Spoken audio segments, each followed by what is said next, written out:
Oi cuy, harga VGA udah mulai pada turun nih. Gimana? Kalian mau langsung sikat aja apa nunggu sampai harganya lebih turun lagi?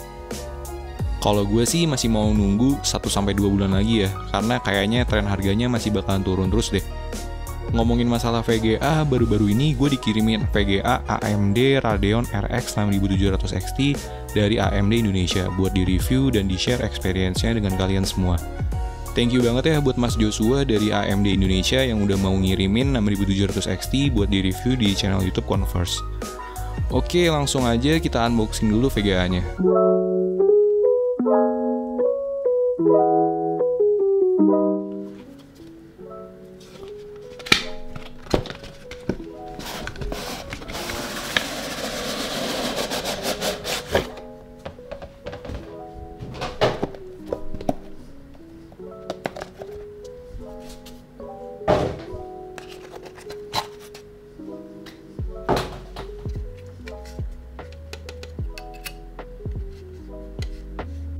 Gimana cuy menurut kalian dari estetika VGA 6700 XT reference card ini?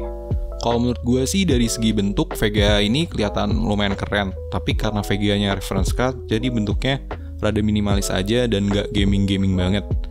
Tapi satu hal yang gue sangat impress yaitu build quality-nya itu mantep banget, solid gitu. Beda banget kalau misalnya dibandingin sama VGA GTX 1660 Super colorful yang gue pakai. Rasanya GTX 1660 Super gue itu ketika dipegang kayak megang plastik murah. Sedangkan 6700 XT ini kayak megang HP flagship iPhone terbaru buat build quality-nya. Oh ya, di bagian tulisan Radeon-nya juga bakal nyala LED warna merah gitu ketika kalian nyalain PC-nya. Jadi PC kalian bakal kelihatan keren deh pokoknya. Oke, langsung aja kita pasang 6700 XT-nya ke PC gue ya.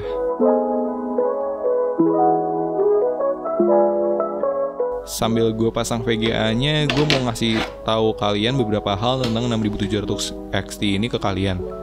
Jadi Radeon RX 6700 XT ini adalah GPU keluaran dari AMD yang mengusung arsitektur terbaru yaitu RDNA 2 dan yang pastinya udah mendukung ray tracing dengan 40 enhanced compute unit yang dipunyainya. Sebelum masuk lebih dalam lagi, gue mau kasih tahu kalian posisi dari 6700 XT ini jika dibandingin dengan GPU kompetitornya dari Nvidia. Jadi 6700 XT ini posisinya berdasarkan harga MSRP-nya adalah $479, berada di antara RTX 3060 Ti dengan MSRP $399 dan RTX 3070 dengan MSRP $499. Beberapa keunggulan dari 6700 XT dari kompetitornya adalah adanya fitur seperti AMD Smart Access Memory, di mana dengan fitur tersebut kalian dapat ningkatin performa PC kalian ketika gaming karena prosesor Ryzen kalian jadi bisa mengakses VRAM memori GPU kalian. Oh ya, VRAM dari 6700 XT sendiri itu 12 GB ya, dan udah GDDR6 juga, jadi udah oke banget pokoknya.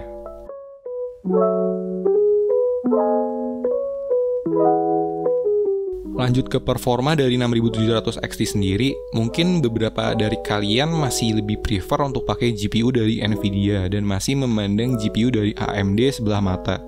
Jadi gimana sih performa dari 6700 XT yang sebenarnya? Apakah bisa bersaing dengan GPU dari Nvidia? Langsung aja kita buktiin ya cuy performanya.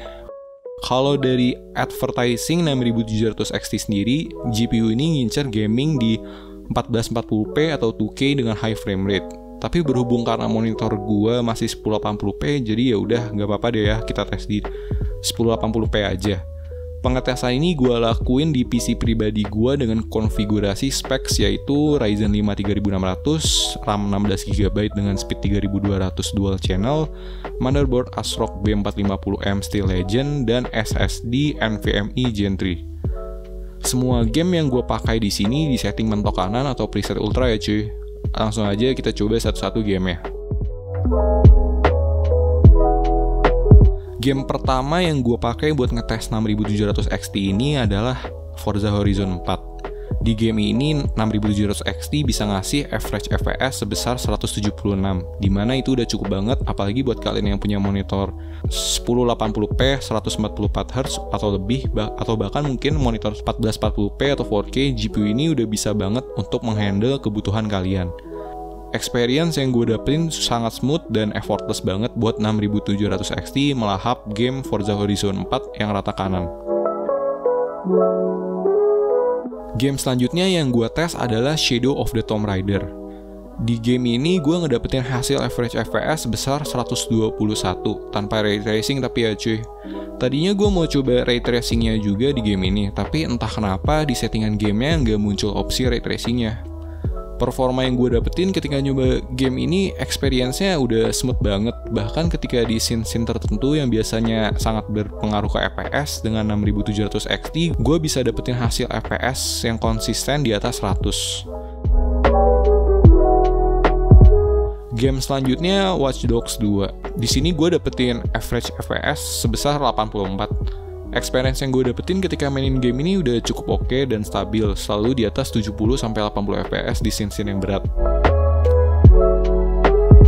Lanjut ke game selanjutnya yaitu GTA 5. Di GTA 5 gue ngedapetin average FPS di angka 115. Menurut gue GTA 5 udah lancar banget dan effortless lah pokoknya buat 6700 ini di settingan mentok kanan. Gue juga cukup yakin 6700 XT ini bisa banget buat ngehandle game ini di resolusi 1440p dengan mudah. Buat tes game-game kompetitif, di sini game yang gue pakai buat tes adalah Valorant dan Dota 2. Di Valorant dengan settingan mentok kanan, gue bisa dapetin average FPS di 190 dan Dota 2 dengan average FPS di 162. Menurut gue 6700 XT udah cukup banget buat kalian yang mau fokus ke game e-sport kompetitif dengan 6700 XT ini. Monitor 144Hz atau di atasnya udah aman banget buat dipakai dengan GPU ini, apalagi kalau kalian pakai settingan kompetitif rata kiri, pasti bisa dapat FPS 200-300an. Ini gue tampilin grafiknya biar kalian lebih enak lihatnya. Kalau mau lebih detailnya, tinggal di pause aja videonya terus kalian lihat biar lebih oke. Selanjutnya gue mau ngasih perbandingan aja nih ke kalian, kayak apa sih performa 6700 XT ini kalau dibandingin sama GPU lain. Dalam case ini karena GPU yang gue punya cuma GTX 1660 Super, jadi gue cuma bisa bandingin dengan itu aja ya, sorry banget. Mungkin kalau next time dari Nvidia ada yang mau ngirimin buat dites juga boleh banget kok.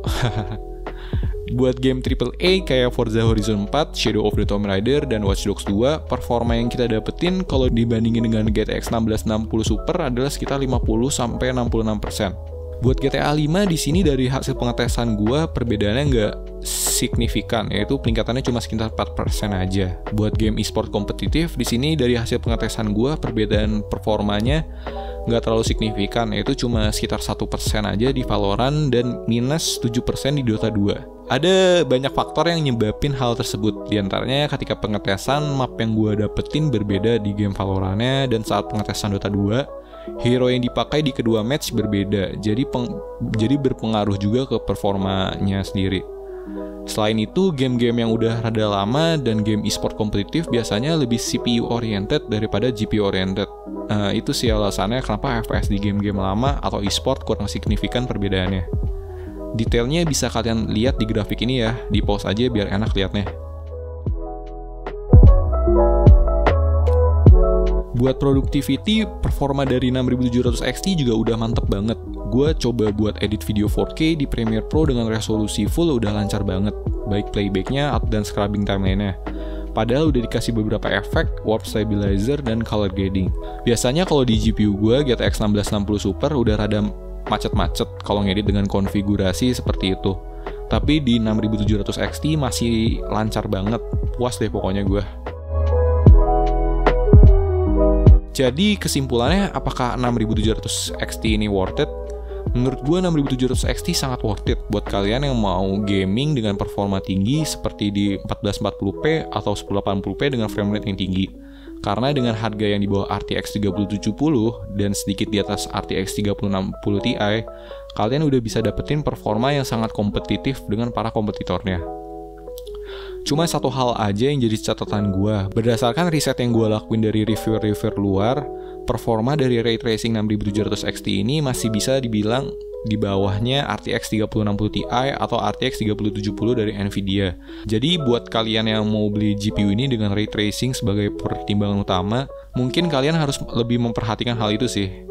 Tapi balik lagi, kita saat ini nggak hidup di dunia yang ideal, yang dimana harga VGA nggak sesuai dengan MSRP yang disaranin oleh produsen. Sehingga menurut gue apapun GPU seri terbaru yang kalian bisa dapetin mau dari AMD atau Nvidia sama-sama sangat worth it kok. Kalau kalian bisa dapetin GPU tersebut di harga normal, atau seenggaknya mendekati normal lah. Karena dari performa sendiri udah sama-sama sangat bersaing banget kok, mau dari AMD ataupun Nvidia. Udah segini dulu aja untuk video gua kali ini. Tulis komentar kalian ya tentang 6700 XT di kolom komentar, atau tentang perkembangan harga VGA juga nggak apa-apa banget. Sekali lagi makasih buat Mas Joshua dari AMD Indonesia yang udah minjemin 6700 XT-nya buat di-review. Jangan lupa juga buat subscribe channel YouTube Converse biar kalian nggak ketinggalan video-video gue yang selanjutnya. See you!